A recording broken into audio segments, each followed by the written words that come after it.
बच्चों, आज का कार्य कबीर की पंक्ति के साथ शुरू करते हैं।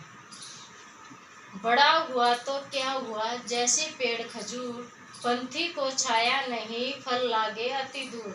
आशय है इसका, मनुष्य चाहे कितना भी बड़ा क्यों न हो, यदि उसके पास गुण अच्छे नहीं होंगे तो वो कहीं पर भी पूजनीय नहीं होगा।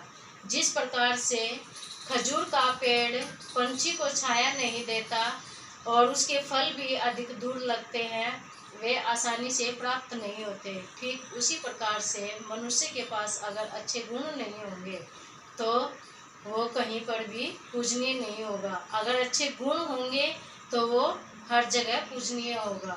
तो इन्हीं पंक्तियों के साथ आज हम अपना विषय टॉपिक शुरू करते हैं। सर्वनाम।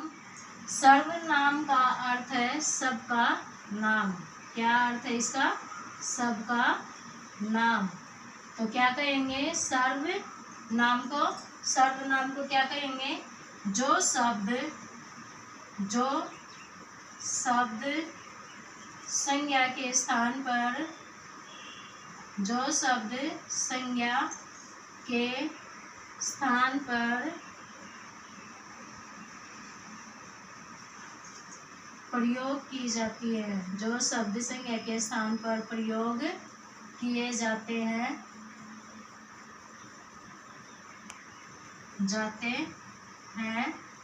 उसे सर्वनाम कहते हैं। उसे सर्वनाम कहते हैं।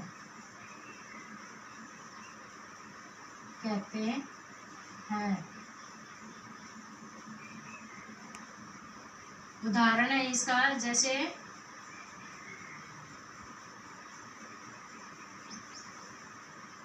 राम स्कूल जाता है। राम स्कूल जाता है। तो यहाँ पर राम क्या है? संज्ञा है। क्या है? राम संज्ञा। तो जब हम अगली लाइन स्टार्ट करते हैं, शुरू करते हैं, तो राम की जगह पर हम क्या लिखेंगे? वह खाना खाता है। वह खाना खाता है। वह खाना खाता है। तो यहाँ पर जो शब्द राम की जगह पर प्रयोग किया जाता है उसी शब्द को क्या कहा जाता है? सर्वनाम शब्द कहा जाता है। तो इसी शब्द को क्या कहा जाता है? सर्वनाम शब्द कहते हैं। सर्वनाम शब्द कहते हैं। जो शब्द संज्ञा के स्थान पर प्रयोग किए जाते हैं उसे सर्वनाम शब्द कहते हैं। जैसे राम स्कूल जाता है, तो यहाँ पर राम क्या है? संज्ञा है। लेकिन राम की जगह पर जब हम दूसरी लाइन में शुरू करते हैं तो राम की जगह पर क्या लिखेंगे? वह खाना खाता है। तो वह किसके लिए प्रयोग किया गया? राम के लिए।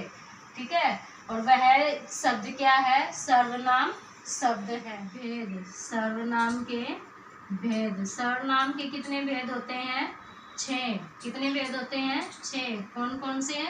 नंबर 1, पुरुषवाचक सर्वनाम। पुरुषवाचक सर्वनाम। नंबर 2, निश्चयवाचक सर्वनाम। निश्चयवाचक सर्वनाम। नंबर 3 पे आएगा अनिश्चयवाचक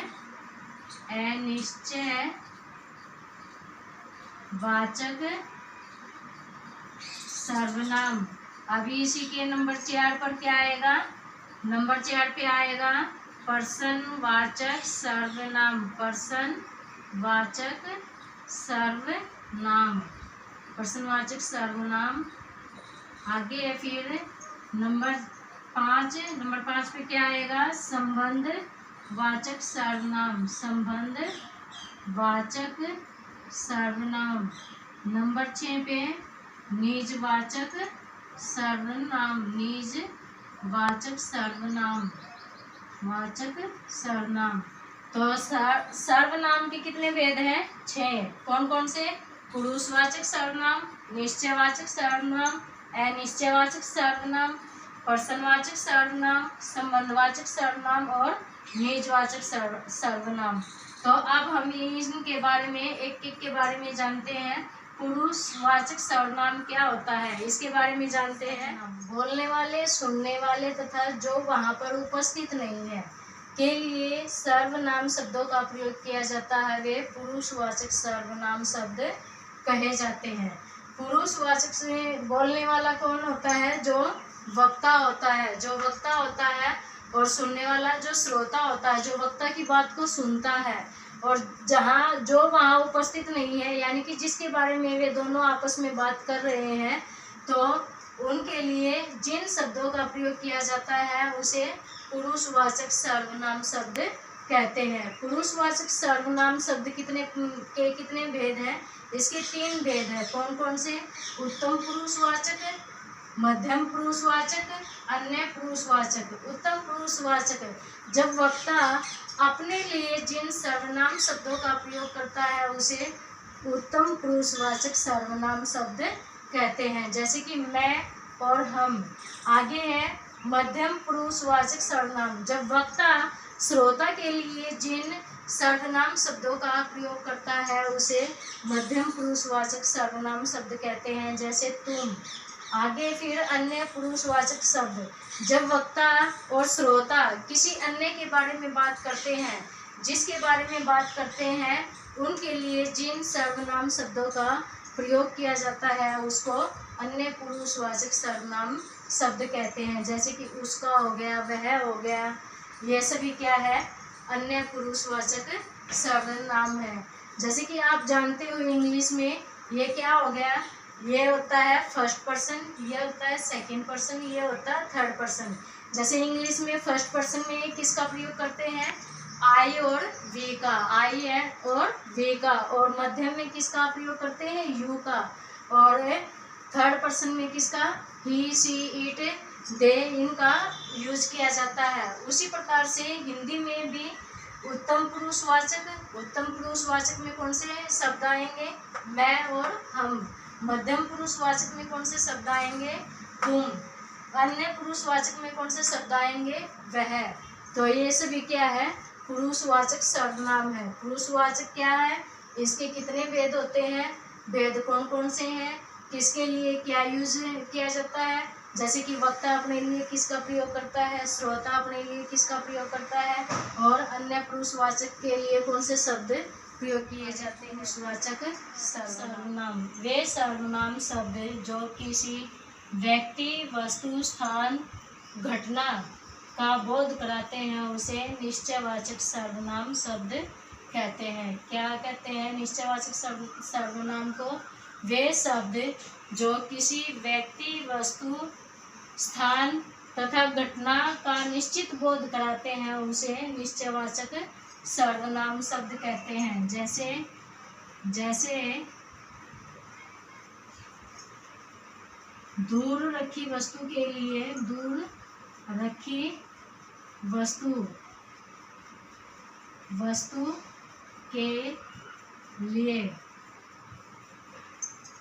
वह ले आओ।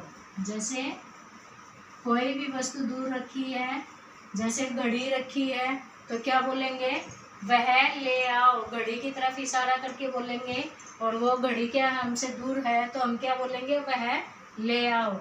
ऐसे ही अगर पास रखी वस्तु है,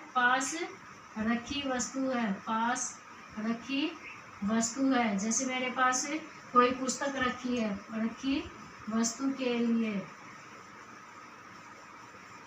मेरे पास ये पुस्तक रखी है तो मैं क्या बोलूँगी, यह ले आओ। तो पास के लिए क्या लिखेंगे, यह, और दूर के लिए क्या, वह। तो यहाँ पर क्या लिखेंगे, यह ले आओ, यह ले आओ। तो इससे क्या होता है, इससे निश्चित बोध होता है, भी हमें पता है ये पुस्तक है। अगर पुस्तक मंगवानी है तो पुस्तक के लिए बोलेंगे यह ले आओ। अगर दूर कोई वस्तु रखी है, पानी का गिलास है, तो क्या बोलेंगे, वह ले आओ। तो ये क्या हो गया, निश्चयवाचक सर्वनाम शब्द हो गए। क्या होता है, वे सर्वनाम शब्द जो किसी व्यक्ति, वस्तु, स्थान तथा घटना का बोध कराते हैं उसे निश्चयवाचक सर्वनाम शब्द कहते हैं। आगे है फिर अनिश्चयवाचक सर्वनाम शब्द क्या आगे? अनिश्चयवाचक सर्वनाम शब्द आगे है अनिश्चय निश्चयवाचक सर्वनाम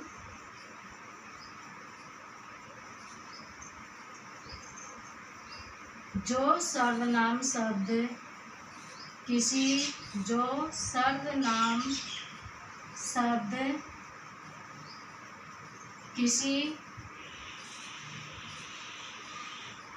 व्यक्ति वस्तु तथा घटना का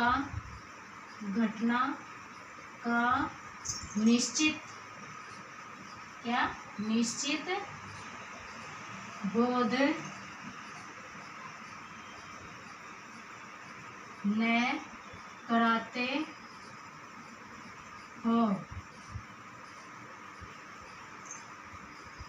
निश्चयवाचक सर्वनाम शब्द क्या होता है? जो सर्वनाम शब्द किसी व्यक्ति वस्तु तथा घटना का निश्चित बोध न कराते हो उसको क्या कहते हैं? अनिश्चयवाचक सर्वनाम शब्द कहते हैं। क्या कहते हैं? अनिश्चयवाचक सर्वनाम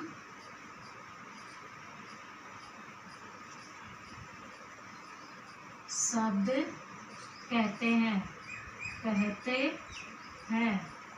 उदाहरण है इसका, जैसे कि कोई दरवाजे के बाहर खड़ा है तो हम उसको क्या बोलेंगे? बाहर कोई है। बाहर कोई है। इसमें कुछ गिर गया। इसमें कुछ गिर गया, लेकिन हमें पता नहीं उसमें क्या गिर गया है। निश्चित बोध नहीं है ना यहाँ पर भी हमें पता नहीं चल रहा है कि बाहर कौन है, और यहाँ पर भी हमें पता नहीं चल रहा है कि इसमें क्या गिर गया है। तो ये क्या है? अनिश्चयवाचक सर्वनाम है। तो दोबारा से फिर देख लो एक बार, क्या है? जो सर्वनाम शब्द किसी व्यक्ति वस्तु या घटना का निश्चित बोध न कराते हो उसे अनिश्चयवाचक सर्वनाम शब्द कहते हैं। जैसे कि बाहर कोई है, दूध में कुछ गिर गया है, तो ये क्या है? सभी अनिश्चयवाचक 3 भेद किए हैं। बाकी अगली वीडियो में करेंगे। अगर आपको मेरी वीडियो अच्छी लगी है तो इसको लाइक, सब्सक्राइब और शेयर जरूर करें। आपका दिन मंगलमय हो। धन्यवाद।